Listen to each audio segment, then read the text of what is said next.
시작할까요? 자, 이제 엊그제 시험 본 24년도 국가직 전기기기 기출 문제 풀이를 하겠습니다. 일단 풀이를 하기 전에 그죠? 전기기기 시험 볼 때 푸는 문제가 이번에 거의 없었죠. 네, 맞습니다. 다 말로써 된 문제여가지고 문제 풀기는 이제 짧은 시간에 답을 내는 것에서는 크게 부담이 없었던 그런 문제였습니다. 물론 저도 모르는 문제도 있었고요.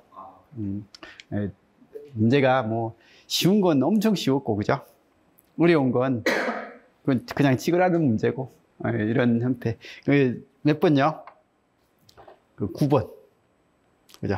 9번은 그냥 저는 이건 찍는 문제입니다. 예전 기출에 이게 하나 나왔어요. 이게 서울시 문제였는지 7급 문제였는지 정확하게 모르겠는데 거기에 나왔습니다.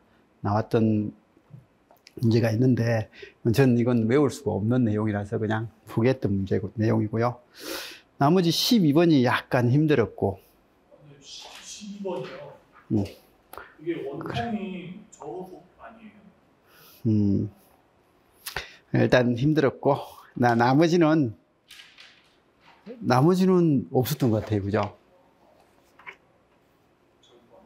그 나머지에서는 뭐 힘든 내용이 없었던 것 같아요. 12번하고 9번. 그래서 이 시험은 그냥 90점은 기본으로 90점 기본이고 거기에 이제 실수를 한 문제 한다 하면 85점. 85점까지가 시험입니다. 한 10분 많으면 한 12, 3분에 85점. 그렇게 해야 될 문제였던 것 같습니다. 문제 1번입니다. 주파수가 60의 일조고요. 극수가 4인 유도전동기가 1728로 회전하고 있을 때 슬리번. 60의 일조 사극 동기속도 NS는 얼마요? 1800. 실제 속도는 1720. 슬리번 1800분의 NS 빼기 N 하니까 72. 그러면 72는 18에 몇 번 있다? 그죠? 18이 4번 있으니까 이건 100분의 4다. 라고 해서 설립 4%다. 5초 문제. 직류전동기의 속도제요. 직류전동기 하면 맨날 하는 거 이거. 다 여자든 뭐든. 뭐야? V는 I의 아래 플러스 2다. E는 뭐고요? K파이 N이다. 모의고사 할 때 수없이 했죠, 그죠? 그래서 N은요, 그러면 이거 넘기고 K파이 나누면 K파이 분의 V 마이너스 I 아래. 그래서 이렇게 돼가지고 직류전동기의 속도 제어 방법은 전압 제어, 저항 제어, 계좌 제어 이 세 가지가 있다. 전원전압의 주파수 말도 직류의 주파수가 왜 나와요, 그죠? 직류전동기를 하는데 주파수를 이야기하는 것은 말도 아니고 이건 주파수 제어 쪽은 교류전동기, 그죠? 교류전동기고. 전기자회로의 직렬로 저항을 연결하여 속도를 제어한다. 전기자에 가해지는 단자 전압을 변화시켜서 속도 제어한다. 저항 제어, 전압 제어. 이게 전기자회로입니다. 전기자회로지 계자회로 아니에요, 그죠? 가끔씩 계자회로 하면 계자회로는 이거잖아요, 그죠? 계자 전류의 가감으로 계자 자속을 변화시켜서 속도를 제어하는 방법. 계자 제어죠, 그죠?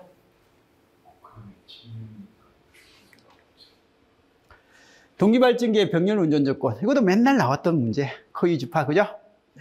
그래서 기전력의 크기가 일정해야 되고, 기전력의 위상이 일정해야 되고, 기전력의 주파수가 일정해야 되고, 기전력의 파형이 일정해야 된다.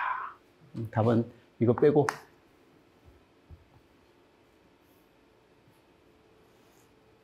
정면, 리얼. 이것도 5초 문제. 직류기의 전기자 권선법에 대한 설명이다. 옳은 것은 단중 박권은 대형기, 중권하고 박권 중에서 중권이 대형기고 박권은 중소형기입니다. 그래서 이게 대형기 쪽은 박권이 아니라 중권이고요. 그 다음에 단중 중권은 중권인 병렬 회로수가 많으니까 저전압의 대전류죠, 그죠? 대전류에 적합하다. 단중 박권에서 전기자 병렬내로수는 항상 두 개죠. 중권은 P개고 박권은 두 개다.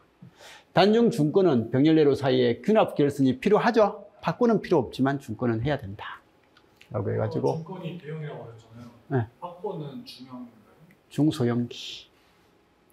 그래서 이거 맨날 우리 책에 있었던 거고, 병렬내로수는 중권은 P, 박권은 두 개. 브러쉬도 두 개지만 브러쉬는 여러 개 해도 된다. P개 해도 된다. 근데 중권은 저전압의 대전류, 박권은 고전압의 저전류다. 기전력에 불균일이 생기고 이건 필요가 없더라. 그래서 균합선이 필요 없고 균합선이 필요하더라. 용도는 일반적으로 중대형기. 이제 여기 비교적 전압이 높은 중소형기.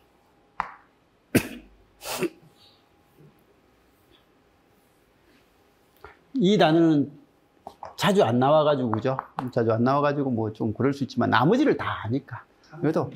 이것도 5번이잖아요. 그죠? 5초 문제잖아요. 10초 문제라고 합시다. 금방 그건 10초 문제. 전격 용량이 10kVA인 이상 변압기의 1차 측의 전격 전압이 5kV고 2차 측의 전격 전압이 100V다.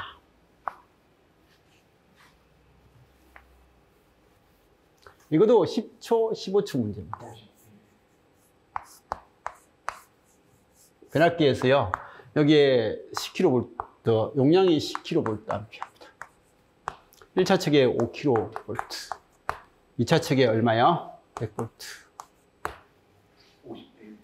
그래서 이 문제를 뭐 건수비가 50대 1이다. 그럼 1차 측에 2kg니까 여기는 2A다. 그러면 건수비가 50대 1이면 전압비는 50대 1이고 전류비는 1대 50이다. 라고 해서 2A가 100A다. 이렇게 푸는 사람도 있어요. 틀린 거 아닙니다. 그렇지만 2차 측 전류를 물어봤으면 2차 측에 전압이 이거고 전류가 뭔지 모르지만 용량은 똑같아야 되잖아요. 그죠? 10kVA 만드는데 전압이 100이니까 전류도 100이 돼야만 10kVA가 될 거다. 그냥 이렇게 풀면 바로 풀 수 있죠. 그죠? 어쨌든 그렇게 푸는 게 정석이니까 이거 전류 구해서 구하는 게 정석이니까 그렇게 하는데 변압기는 1차 측에서 2차 측으로 넘길 때 용량은 일정하다. 그죠? 그래서 용량은 일정하다라는 이걸가 중요하다. 이 관점을 약간 벗어나는 개념이 뭐였죠? 네, 단권 변압기는 이제 이런 게 좀 달랐죠. 그죠? 자, 3상 원통형입니다. 비돌곡형이죠. 비돌곡형 동기발전기의 전기자 반작용에 대한 설명이다. 옳지 않는 거. 전기자 반작용에는 세 종류가 있다. 전기자의 전류가 흘렀을 때 일어나는 것은 직류기에서는요, 그냥 전기자 반작용이 교차 저하작용, 그다음에 하나는 뭐죠? 감자작용 해가지고 직축 반작용, 행축 반작용 뭐 이렇게만 이야기했는데 교류기에서는요, 교류기에서는 R 부하일 때는 뭐요? 교차 자화작용. 이게 행축이죠, 그죠? 행축 반작용이고요. L이나 C는 직축입니다. 원래 계좌하고 같은 방향인, 같은 축으로서 이렇게 돼 있는데, 직축 반작용인데, 그때 L은 뭐요? 감자죠. C 부할 때는 정자작용이다. 라고 했던 이 내용이죠, 그죠? 그래서 L 부할 때는 코일이 전류가 90도 느리고, 그죠? 이건 C 부할 때는, 우리는 RLC의 회로에서 C만 있을 때는 I가 90도 빠르다. 이거 모르는 사람 아무도 없고. 전기자 전류가 무부하 유기 기전력보다 위상이 2분의 2파이만큼 앞선 경우에 전류가 전압보다 앞선다. C 부할 때예요. 그죠? C 부할 때는 뭐야? 횡축 반작용이라고 했는데, 횡축은요, 세로축이잖아요. 그죠? 그래서 이 직각으로 나타나는 이 부분과 직각으로 나타나는 이런 형태라서 이건 횡축이 아니라 뭐예요? 직축 반작용이고 그게 정자작용이다. 자, 전기자 전류가 무부하 유기 기전력보다 위상이 2분의 2파인 만큼 늦은 경우는 NC 부하고 이건 L 부하죠. L 부하 경우에 전기자 기전력은 직축 반작용인데 뭐야? 감자다. 이건 맞네요, 그죠? 전기자 전류가 무부하 유기 기전력과 동상인 경우, 이건 R부하죠. R부하인 경우에 전기자 기전력은 주자계에 대해서 교차 자화작용을 한다. 교차 자화작용. 이게 교차 자화작용, 행축 반작용 같은 말이죠, 그죠? 전기자 전류에 의한 회전 자속이 계좌 자속에 영향을 미치는 현상을 이걸 뭐라고 부른다고요? 전기자의 전류가 흘러서 회전 자속이 계좌 자속에 영향을 미치는 현상을 전기자 반작용이다. 라고? 성질 배열이 너무 악의적이었어요. 1번, 2번이 딱 반대라서 3번이 교차 자화작용이 파이로 인해서 일어나니까 조항이 파이. 야! 그게 제가 함정에 걸려든 거죠. 그죠? 1번, 2번 저렇게 배열한 거 자체. 저항부한테 파이가 있나? 야, 이 사람아. 그러니까 공부를 정확하게 안 하고 찍으니까 그렇지. 여기도 혹시 틀렸나? 맞았죠? 너무 악의적이었어요. 그래서 우리 이거 L 부할 때, C 부할 때, R 부할 때 악의적인 게 아니라 이건 당연한 거야. 이 사람이요. 전기자 반작용 해가지고 그러니까 부하 전류에 의한 회전 자속이 계좌 자속에 영향을 미치는 현상이다. 라고 그렇게 이야기를 했고요. 이때 지금 전기자 반작용이라고 하고 교차 자화작용. 이 교차 자화작용은 행축이고요. 감자하고 정자는 직축 반작용이다. 라고 그렇게 이야기를 하더라. 교차 자화작용이 코일 때문에 일어나는 거잖아요. 제가 잘못 생각했어요. 네, 잘못 생각했어요. 저항 부할 때. 그래서 교차 자화작용, R 부할 때는 교차 자화작용이다. L 부할 때는 감자작용이고 직축 반작용이다. 이거 읽어보면 되고, 그죠? 그 다음에 C 부할 때는 정자작용이다. 둘 다 직축이죠, 그죠?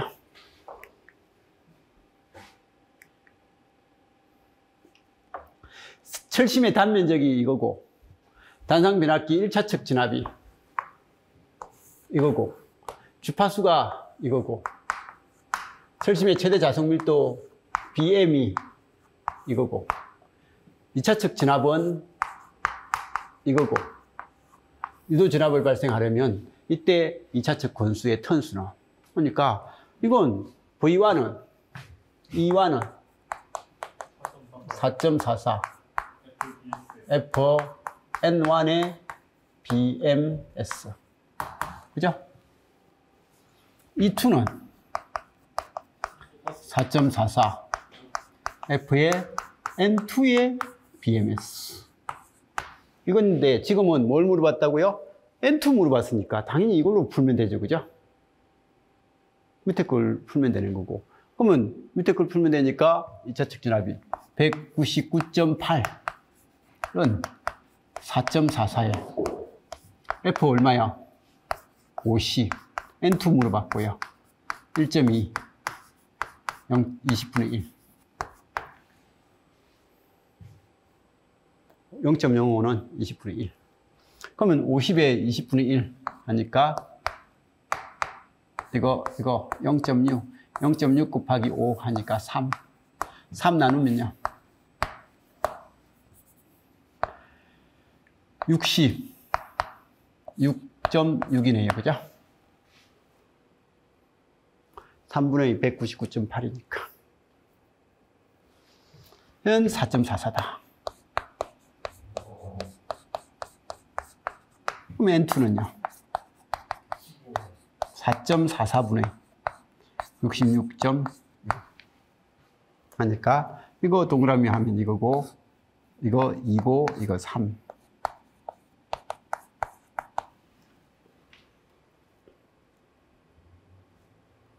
그냥 산수죠, 그죠? 그러면 2차측 전압은 아무 소용 없는 거 아니에요? 1차측 건수으로 보면 1차측 진압을 쓰면 되잖아요.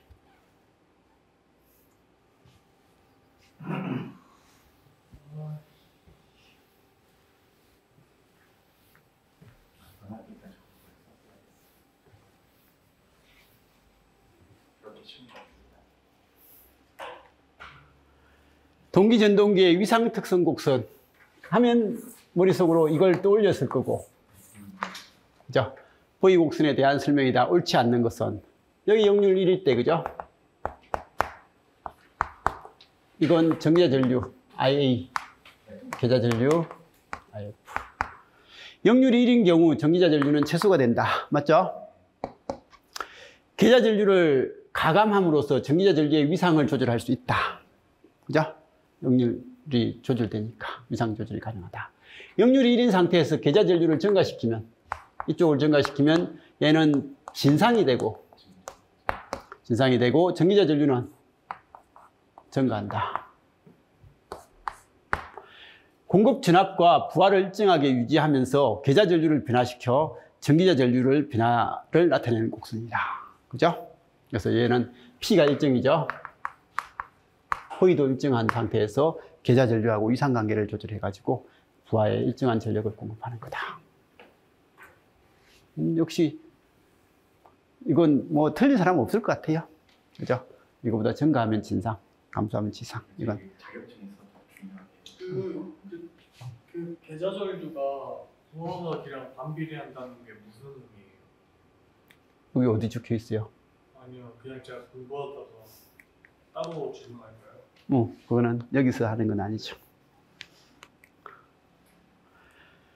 자, 이제 9번이네요. 이거 뭐 알아서 보세요. 농형 유도 전동기는 심구 효과를 어느 정도 이용하는지에 따라서 몇 가지 유형으로 나눈다. 대표적으로 NEMA 분류법에서는 농형 유도 전동기를 A, B, C, D 네 가지 설계 유형으로 나누고 있다. 각 설계 유형에 대해서 설명한 것으로서 옳지 않는 것은 뭐냐? 답은 어떻게 했어요? 이거 찍었어요? 네. 여기는 어쩔 수 없잖아요, 그죠? 찍을 수밖에 없는 것 같아요. 근데 A형은 회전자 도체의 단면이 크며 C형과 D형보다 전부하 시 운전 효율이 높다. B형의 회전자 슬롯은 신구형이며 A형보다는 높은 기동 토크를 갖는다. C형의 회전자 슬롯은 이중 농형이며 B형보다 높은 기동 토크를 갖는다. D형은 회전자 도체의 단면이 작으며 C형보다 높은 기동 토크를 갖는다. 이게 너무 악의적인 게 농형 유도 전동기의 속도에 따른 토크 특성에 따라서 크게 네 가지 등급으로 구분한다. 이때 NEMA 뭐라고 적혀 있습니까? Manufacturer Association 해가지고 나와 있는데 어쨌든 이런 단체랍니다.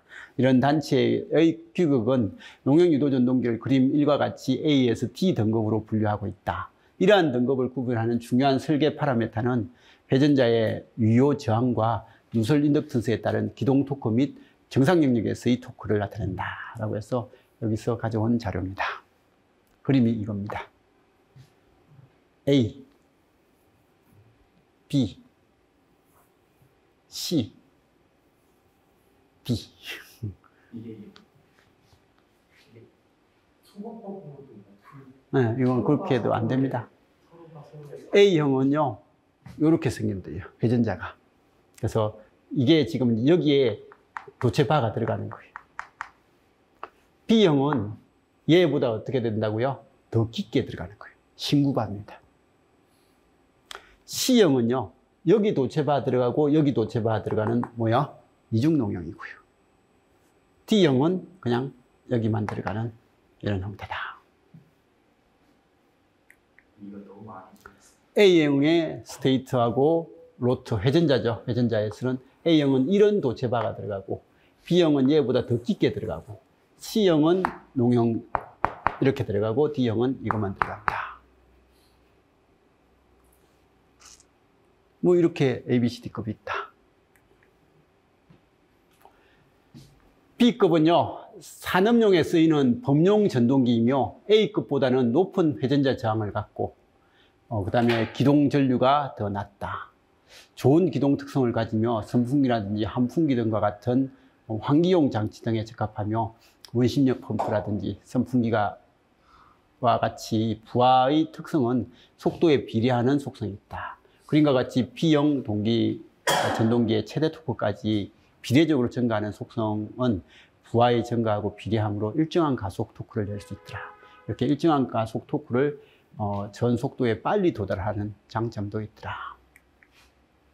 A형 전동기는요, B급의 전동기에 비해서 더 큰 기동 전류를 갖고 있으며 그 외의 특성은 B급과 거의 유사하더라. 일반적으로 고효율을 나타내는 게 A급이다.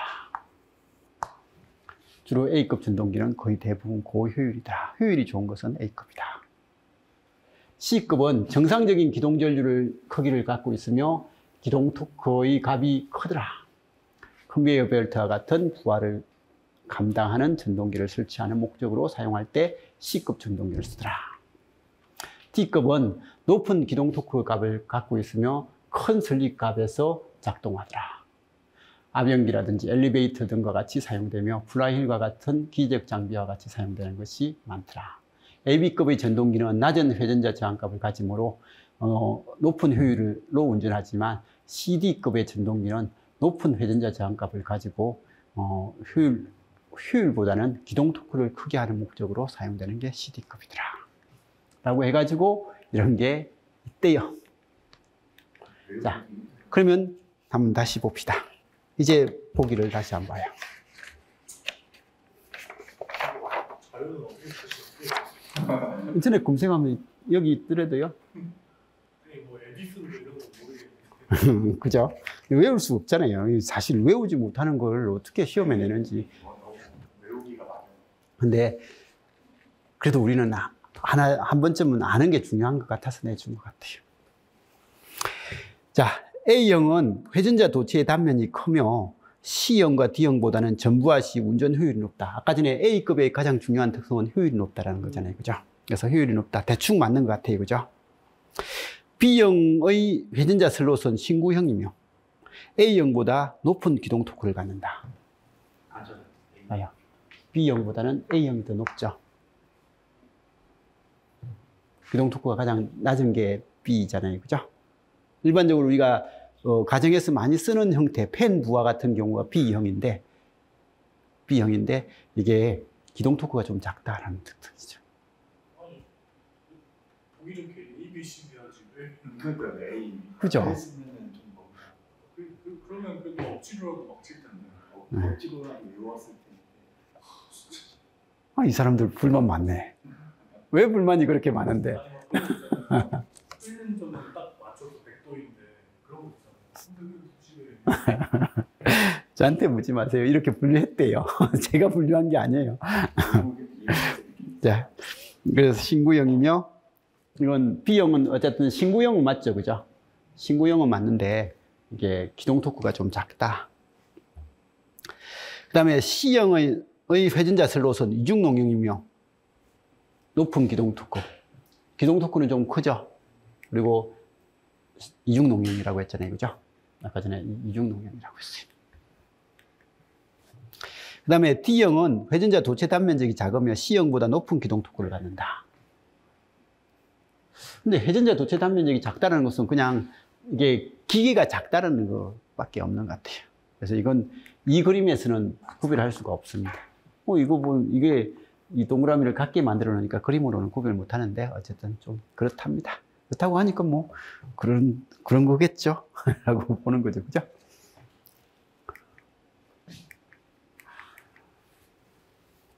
이건 찍으면 되는 거고, 깔끔하게. 그죠? 시험장에서 내가 할 수 있는 일이 없는데 찍어야지. 자, 10번. 전부하에서 설립 0.08로 회전하고 있는 삼상 유도 전동기가 있다. 이 전동기의 1차 입력이 이걸 때. 맨날 그렸던 이 그림. 자. 슬립이 0.08.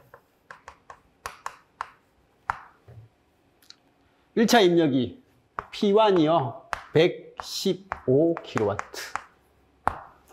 그 다음에 전동기에서 철소 및 1차 동선의 합은 PI 더하기 PC1이 얼마요? 15kW. kW. 그럼 P2는요? 100 kW. 슬립이 이거란 말은 PC2는 8. 그럼 POM은 92. 이거죠? 슬립이 이거 효율하고 똑같잖아요. 이거죠? 2차 효율과 슬립은 똑같으니까. 기계적 출력은 90이다. 2차 효율은 80%가 아니라 1 빼기 S가 효율이죠. 그죠? 92%. 100에 대한 92. 92%고, 동기와트는 2차 입력하고 같은 말입니다.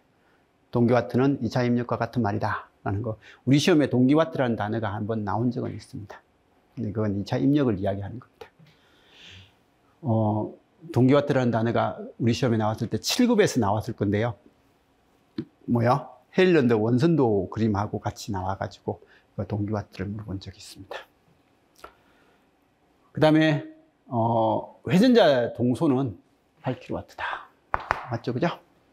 회전자. 뭐 90%를 한 넘어. 여기 효율은 그냥 1-S인데. 항상 90%가 넘었는데 문제들을 빅데이터. 자, 4거. 단중 중권 직류기가 1200rpm의 속도로 회전할 때 생성되는 유기전력 E는요? 직류기의 유기전력 E는 60A분의 BZ 파이 N 60이고, 중권인가요? 중권이니까 병렬 내로수 몇 개요? 4개. 4개. 도체수 얼마? 4개. 총 도체수는 150. 그리고 파이는 0.01. 회전수는? 그러면 동그라미 2개 없어지고, 동그라미 없어지고, 4, 4 없어지고, 6, 12 없어지고, 2 곱하기 15. 계산은 알아서 하시면 되고. 자, 그림과 같은 두 가지 회전자 타입의 영구자석 전동기에 대한 설명이다. 옳지 않은 거. 자, 이거요. 여기가 회전자고요. 회전자고, 얘가 회전자 표면에 자석을 이렇게 놔둔 거예요.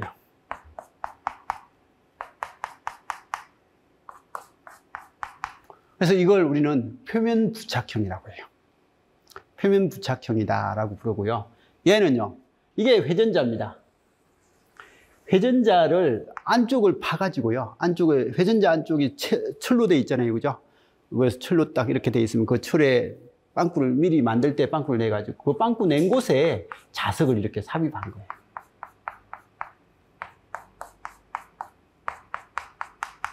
그래서 삽입해가지고 삽입된 여기에 자석을 집어넣은 거예요.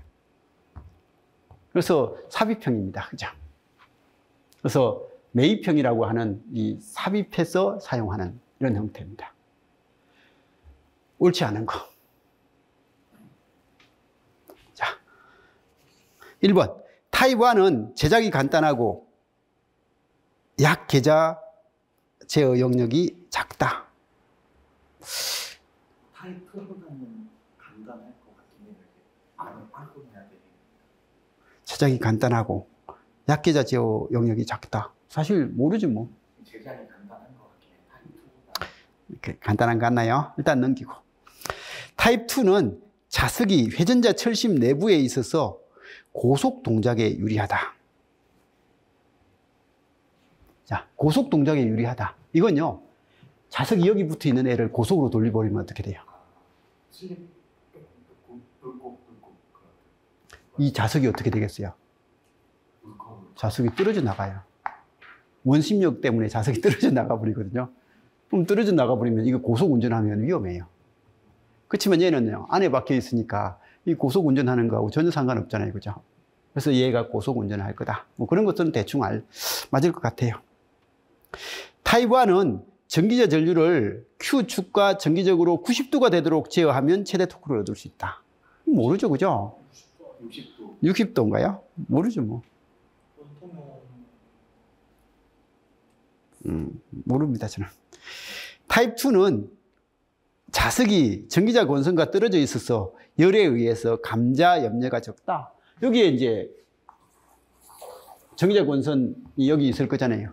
이런 거 있었는데 여기서 얘는 전기자 권선에 열이 나면 여기에 영향을 주니까 얘가 자석이 열받으면 자성의 성질을 잃어버리잖아요. 그죠? 그러니까 얘는 가까이 있으니까 이럴 가능성이 많은데 비해서 얘는 여기서 전기자 권선에 열이 나도 여기까지 떨어져 있으니까 그런 데 있어서 영향을 덜 받는다. 그 말을 하고 있는 거니까 그럴 수 있을 것 같다. 그렇지만 모르잖아요. 그죠?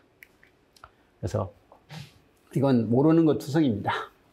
잘 찍어서 맞춰야 되죠. 찍어서 맞췄나요? 여기는 둘 다 틀렸나요? 뭐 어쩔 수 없고. 자, 우리 수업 마지막 수업에 아마 이건 했을 거예요, 그죠? 매입형 해가지고 우리 이렇게 릴럭턴스 토크를 쓰느냐, 마그네틱 토크를 쓰느냐, 뭐 이런 이야기를 하면서 했던 것 같아요, 그죠? 그래서 그때 매입형은 릴럭턴스 토크하고 마그네틱 토크를 동시에 이용하는 뭐 그런 형태고, 얘는 마그네틱 토크만 사용하는 그런 형태다. 라고 해서 했던 적은 있는데, 그래도 지금 이렇게는 시험 문제를 본 적이 없어서 아마 문제가 나왔을 때 힘들었을 것 같아요. 경방향 영구자석 전동기의 영구자석 배열 형상은 아래와 같은 방법이 널리 사용된다. 표면의 영구자석의 형태는 표면 부착형과 표면 삽입형, 딱 표면에 이렇게 삽입하는 이런 형태하고 표면 부착형 두 종류가 있고, 코어 내에 영구자석이 있는 형태는 매입형하고요, 스포크형이다. 라고 이렇게 이런 종류가 있더라. 라고 되어 있습니다. 자, 이때 표면 자석형 영구자석 전동기. 서페이스죠, 그죠? 표면에 퍼머넌트 마그네트를 사용하는 모터다. 라고 해서 이게 표면에 영구자석을 집어넣는 전기식 파워 핸들이라든지 반도체 장비, 의료기기에 사용된다. 그래서 이런 건 토크 리플이라든지 코깅 토크를 최소화하기 위해서 사용한다. 기존의 서버 모터를 중심으로 최근까지도 이용되는 구조고요. 영구자석의 투자율은 진공의 투자율과 거의 같다. 영구자석 내부의 투자율은 진공의 투자율과 같대요. 그래서 같아서 영구자석의 존재하는 부분에 자기적으로 에어갭과 같은 등가가 된다. 그래서 이건 기억을 해놓으세요. 여기에 자기 저항이 이렇게 통과하는 자기 저항과 이렇게 통과하는 자기 저항 중에 누가 클까? 라고 물어보면, 여기는 자석이 있으니까 자기 저항 공간이, 공극이 이것밖에 없고, 얘는 공극이 크니까 이쪽이 자기 저항이 크지 않을까? 그러면 L이 이쪽이 크고 L이 이쪽이 작지 않을까라고 생각이 들죠? 근데 영구자석은 에어갭과 같은, 공기하고 같은 투자율을 가진대요. 그럼 여기는 D축하고 Q축의 투자율이, 거기 자기 저항이 어떻게 된다고요? 같은 거예요. 여기는 D축하고 Q축이 같은, 그러니까 원통형하고 같은 동작 특성을 나타낸다는 거예요. 그래서 자기 저항이 둘 다 똑같은 형태의 자기 저항이 된다. 이런 것들이 7급에는 시험에 나왔어요. 9급에는 아직까지 시험에 안 나왔는데, 지금 문제가 나왔으면, 이건 지금 나온 문제는요, 사실 7급에서 안 나왔던 내용이거든요. 안 나왔던 내용인데, 이게 나왔단 말은 앞으로 이 내용은 시험에 나올 거예요. 9급에서도. 한번 시험에 언급되면요, 그 다음 사람은 이런 문제도 냈네, 그러면 이거 비슷한 거 내도 되겠지 하고 내거든요. 거기 어떤 문제를 냈는지는 확인하고 문제를 내잖아요. 그래서 한번 나오고 나면 그 관련된 내용이 몇 문제가 계속 나올 가능성이 있습니다. 그래서 이건 중요합니다. 예전에 기출에 나왔던 문제이기도 하고요. 영구자석이 존재하는 부분에 자기적으로 에어갭과 등가가 된다. 그러면 표면 자석 구조의 자기저항은 회전자의 위치에 무관하므로 전기자 권선의 D축의 인덕턴스하고 그 다음에 Q축의 인덕턴스가 같은, 무슨 원통형과 같은, 비졸급형하고 같은 그런 구조하고 같더라. 근데 매입형은요, 아까 전에 매입형은 이겁니다. 이 매입형에 관련된 것은요, 이건 인테리어죠, 그죠? 내부에 퍼머넌트 마그네트를 집어넣어서 사용하는 모터다. 그래서 견인용이라든지 각종 추진 승강기. 매입형 구조에서는 그림에 표시된 것처럼 전기자 권선이 만드는 D축의 자로 D축을 보세요. 이게 D축이에요. 그럼 이렇게 자속이 통과할 때 여기에 자기장과 여기에 자기장 중에서 누가 커요? 같다고 하시죠. 매입형에서는. 다르다. 봐요. 매입형에서는 여기는 철심이에요. 공극은 이만큼만 공극이죠. 근데 이쪽은요. 여기는 철심, 여기는 철심인데 아까 전에 여기 자석은 공기하고 같다고 했잖아요. 그죠? 그럼 자기장이 여기도 있고 여기도 있어요. 이 자기장이 더 크죠? 오히려 이쪽이 더 작아요. 그러면 L값이. L값이 작고 이게 L값이 커요. 보통은 자석 있는 쪽이 L값이 큰 그런 돌곡형 구조는 자기장이 작은 쪽이 돌곡이 있잖아요. 그죠? 근데 얘는 오히려 역돌곡형이다라는 그런 단어를 쓰는 거예요. 그래서 역돌곡형이라고 하는 단어를 쓰는 그런 형태입니다. 그래서 전기자 건설을 만드는 D축의 자석의 자로에는 공극과 동일하게 자기장이 큰 자석이 존재하여 자석이 흐르기 어렵지만 Q축 방향의 자석은 철심을 통해서 흐르기 때문에 이 방향의 자기장은 작게 되고 그 결과 D축보다는 Q축이 오히려 더 L값이 커지는 그런 돌곡 구조가 된다. 근데 이런 돌곡 구조가 권선형 계좌의 경우하고는 좀 반대 개념이 돼가지고 역돌곡선이다라고 그렇게 부르더라. 이것 말고도 있는 게 삽입형 연구자석, 뭐 그다음에 스포크형 뭐 이런 게 있더라라는 것 정도는 봐주시고요. 자, 그리고 이제 이 책에 이런 것도 있더라고요. 우리 책에는 없는데 전공서적에 찾아보면 있는 겁니다. 제가 정리하다가 이건 뭐 어려워서 우리 책에서 안 집어넣었거든요. 안 집어넣었는데 그냥 한번 읽어봅시다. 이건 뭐라고요? 아까 전에 표면 부착형이죠. 이 표면 부착형에 대한 겁니다. 경방형 연구자석 전동기의 연구자석 배열 형상은 아주 다양하며 그림 10-7과 같이 표면에 연구자석이 있는 형태인 아까 전에 표면 부착형하고 아까 전에 뭐라고 했죠? 이름이 표면 부착형과 아니요, 이거 삽입형. 이건 이제 표면에 바로 있는 거고, 그죠? 그래서 A는 표면 부착형, 이건 삽입형. 그 다음에 이제 코어 내에 연구자석이 있는 형태는 뭐라고 되어 있고요? 매입형하고 스포크형 등으로 구분된다. 연구자석의 배열 형상에 따라서 각각의 장단점을 가지고 있으며 응용 분야에 따라 적절한 형태를 선택해야 된다.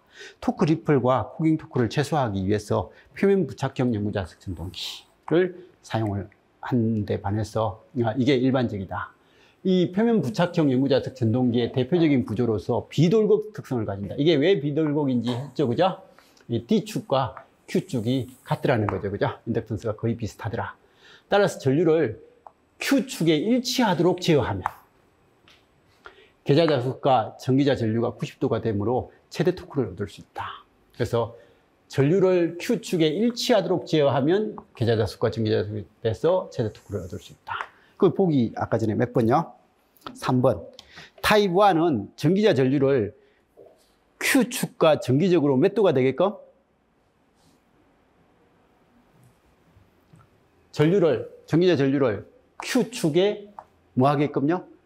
일치하도록 하면 최대 토크를 얻을 수 있다고 되어 있잖아요. 그죠? 그래서 최대 토크를 얻을 수 있다고 했는데, 그게 정기적으로 90도가 아니라 일치하게끔 하면 최대 토크를 얻을 수 있고요.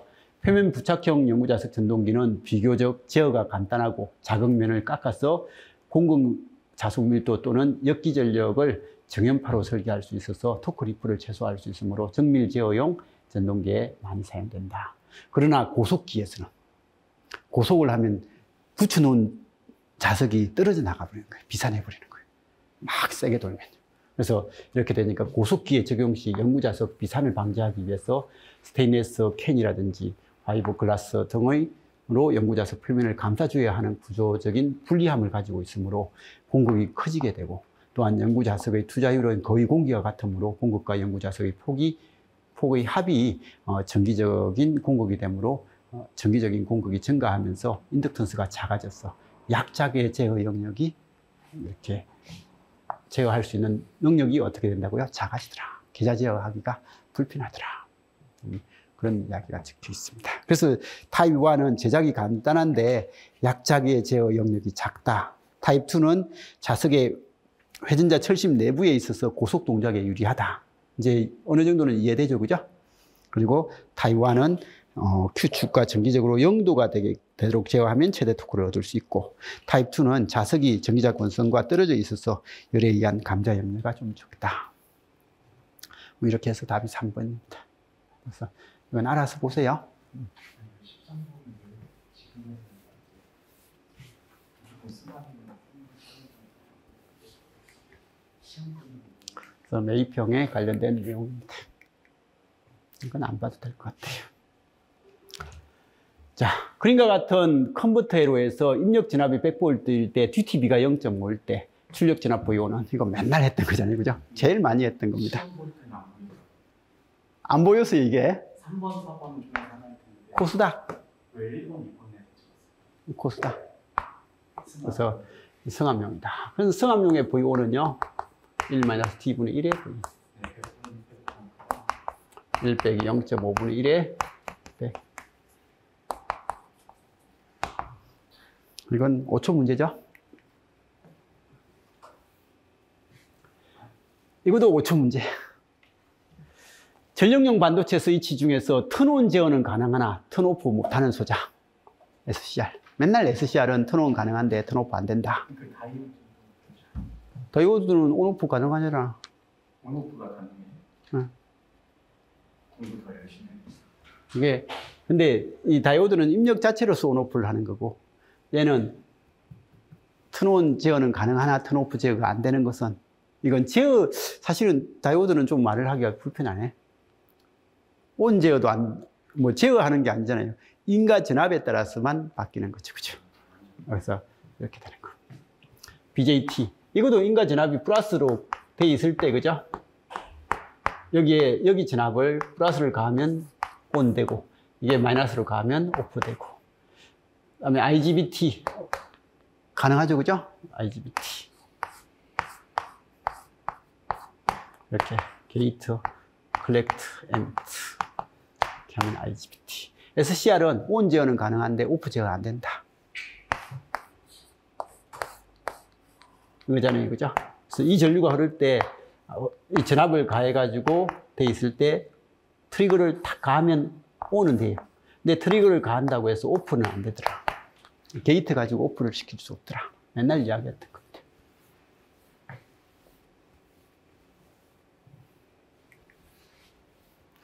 다음 중 정적 토크에 대한 기동 토크의 비가 가장 작은 단상 유도 전동기. 뭐야? 이건 자격증부터 해서 거의 모든 시험에서 어쨌든 언급이 되고 있는 거고, 제일 큰 건 뭐였죠? 반발 기동. 반발 기동형인가요? 제일 작은 것이 세이딩 코일형인가요?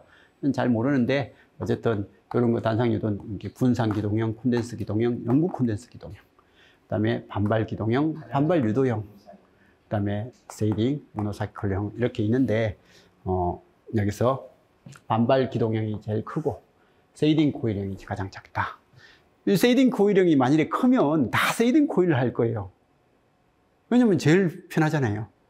그냥 만들 때부터 그냥 한 극에 부분 감아가지고 만들면 다 되니까. 그죠? 근데 그게 만들기는 쉽고, 다 좋은데, 기동 토크가 안 나오니까 다른 걸 생각한 거예요. 다른 걸 생각한 그런 거고. 이게 사실 처음부터 설계를 하는 데 있어서 제일 간단한 거예요. 처음부터 홈 좀 봐가지고 감아놓고 시작을 하면 다 되는 거니까. 아쉬워서 계속 내는구나. 근데 이게 간단한 기기에서는 많이 쓰잖아요. 그죠? 작은 기기에서는. 단자 전압이 220V, 전기자 저항 0.2인 직류 분권 발전기.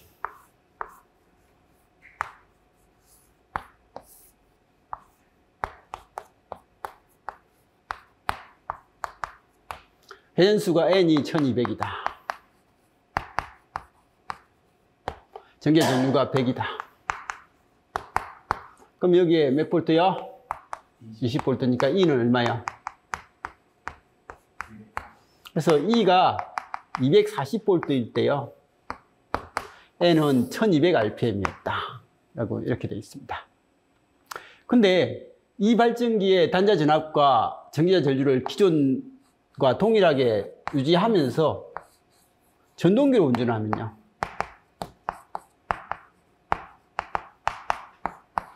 (220V에) 0.2에 100을 유지하면서 전동기로 사용하니까 여기 20V 전압 강화는 똑같이 일어나니까 E가 얼마가 된다고요? 80. 예.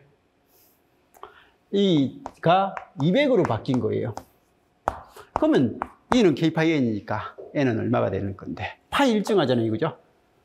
전압이 같으니까 파이 일정한 되니까 이건 비율이죠. 240이 200이 됐으니까. 아니면 240일 때 1200이니까 200일 때는 계산 안 해봐도 이건 1000밖에 될 게 없죠, 그죠?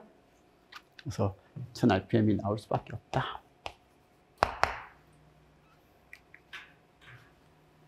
이거는 15초 문제. 제일 기본적인 건데 쓸 게 좀 있어서 15초 문제입니다. 10kVA.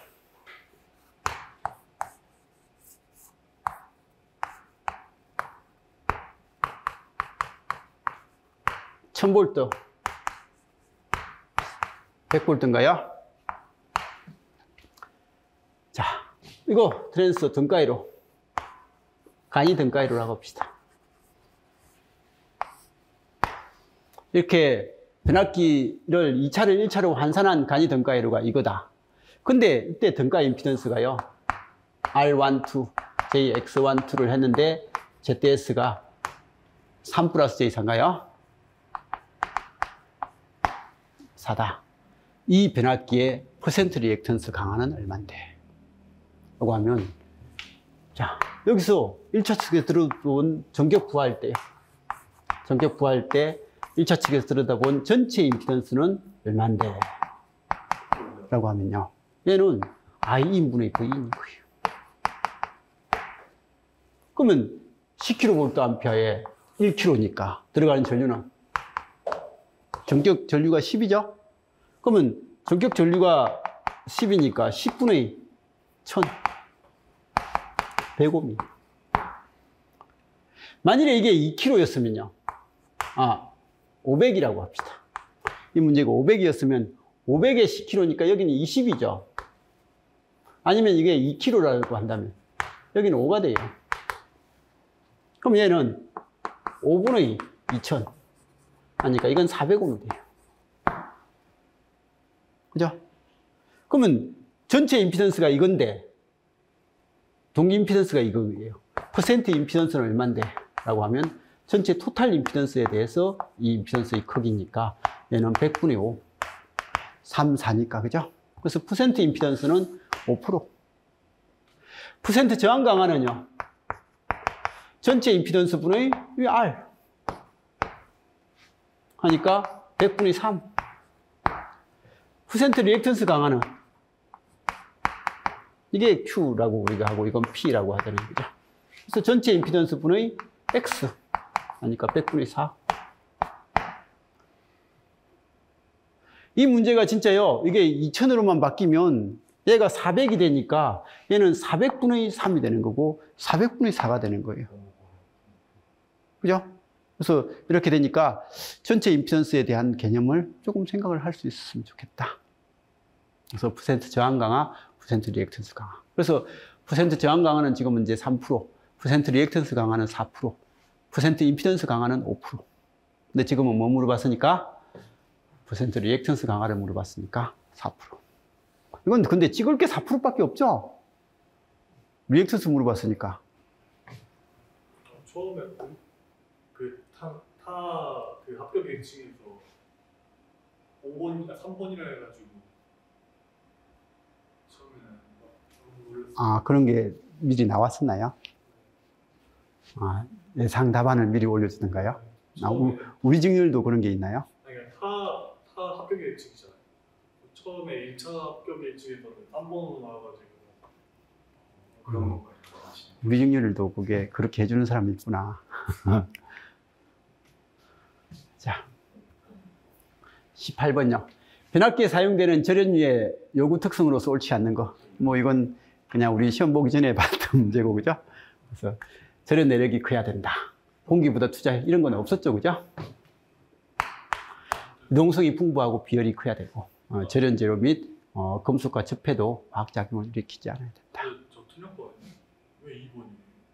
공기보다 투자율이 높아야 된다는 그런 조건 없잖아. 애초에 그런 조건이 없는 거예요? 아니면 그래서면 안 되는 거예요? 그런 비교 자체가 없는 거죠.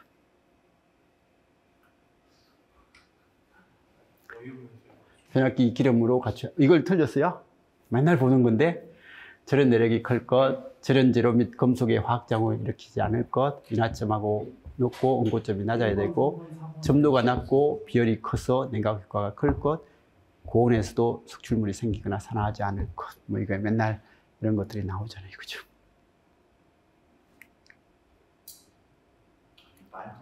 아니, 다른 걸 틀릴 게 없잖아. 뭘 쓰건데 답을? 저 3번 넣었어요.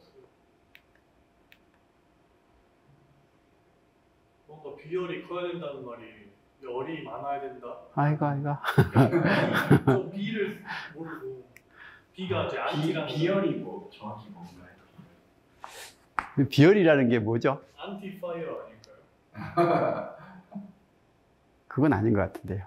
그러니까 B가 그게 B해가지고 아니 그런 게 아니고 비중이 있잖아요, 비중. 그게 몇 도씨 물에 대해서 그게 그런 것들을 나타낼 때 쓰는 거. 그래서 비열이 커야 냉각 효과가 크다, 뭐 이런 이야기 많이 나중에 물리에서 나와요. 찾아보세요. 아마 시험장 안에 있어가지고 판단력이 있었던 것 같아요. 근데 이거 맨날 나오잖아요. 저번에 네. 비열이 큰 거, 그 틀린 거 찾는 거 문제도 있었잖아요. 시험 볼 때는 제가 아닌 것 같아요. 시험 볼 때는 제가 아니에요.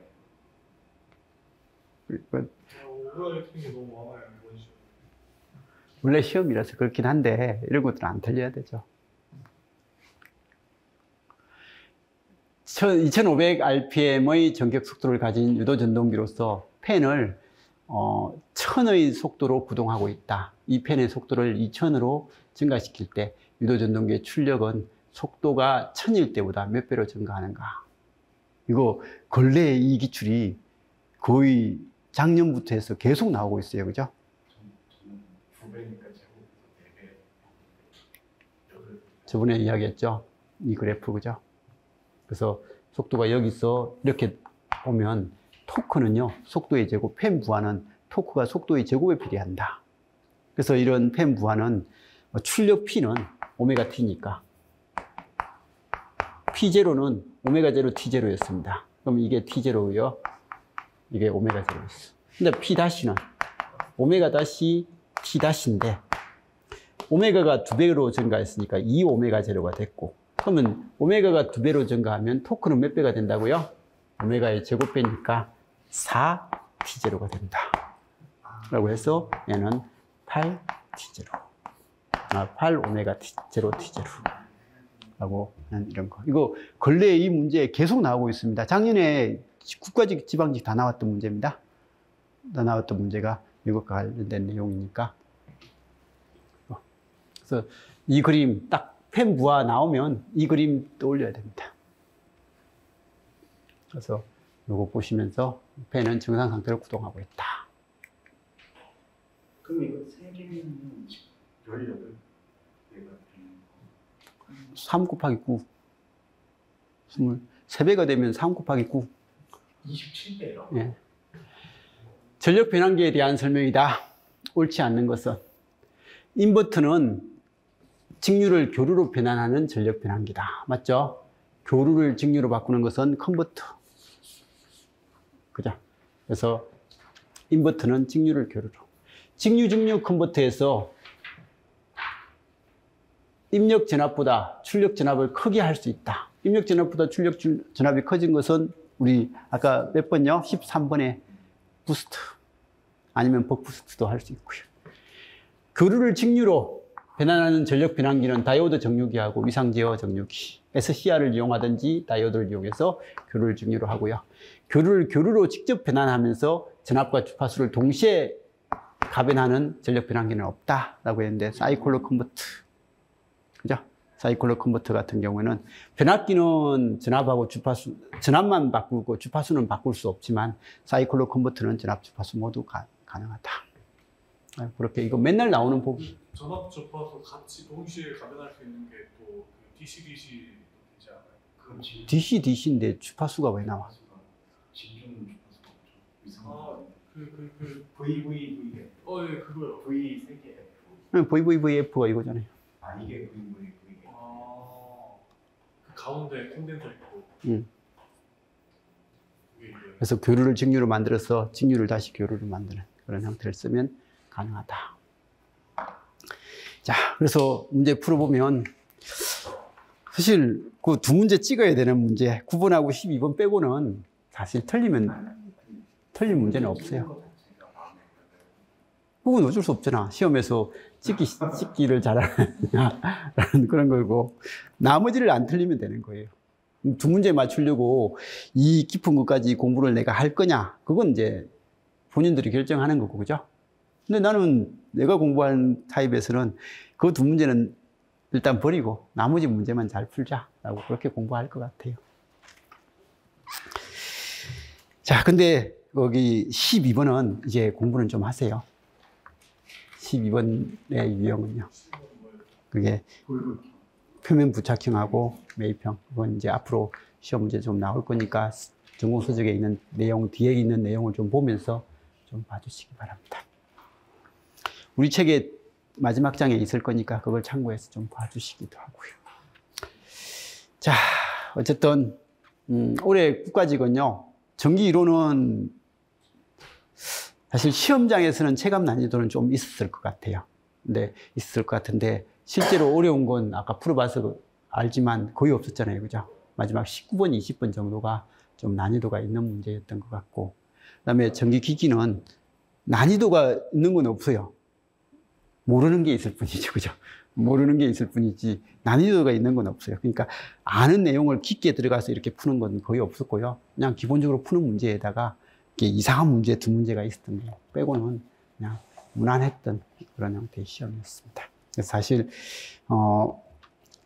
기본적으로 뭐 한 개 정도 실수한다고 하면 85, 85가 정상인 시험인 것 같고, 진짜 공부 잘하는 사람들은 90, 90 아니면 190 뭐 그렇게 됐을 것 같은. 전기 이론은 100점 가능해요. 여기 성준이가 90점을 받았다고 하더라고요. 90점을 받았는데 그 틀린 게 아까 저항 이렇게 있는 거 있잖아요. 가변장 있는 거, 그걸 틀렸대요. 예, 요걸 했는데 어쨌든 그거하고 쓸데없는 거 하나 틀렸다고 이렇게 하던데요. 아무튼 어려운 내용은 아니었어요. 어려운 내용은 아니었는데 체감 난이도는 약간 있었던 그런 문제였던 것 같아요. 자, 아무튼 시험 보느라고 고생했고요. 이제 뭐 국가직 끝났잖아요, 그죠? 끝난 건 어쩔 수 없고 이제 남은 시간 지방직 시험 그리고 공무원 시험 남아 있는데 그 시험 때까지 준비 열심히 하셔가지고 다른 시험에 합격할 수 있게끔 그렇게 해보도록 합시다. 우리 수업은 5월 초입니다. 5월 초에 이제 그 모의고사 수업 진행할 거고요. 그리고 회로 이론 수업을 이걸 7급 대비로 이제 언제죠? 4월 20일쯤 해서 회로 이론 7급 대비 수업을 하긴 할 겁니다. 그건 이론하고 그다음 끝나면 회로 이론 거기 기출 문제를 풀든지 단어별 문제 풀이를 한번 할 것 같고요. 그래서 그렇게 나갈 예정입니다. 자, 다른 것 없으면 여기까지 하겠습니다. 감사합니다.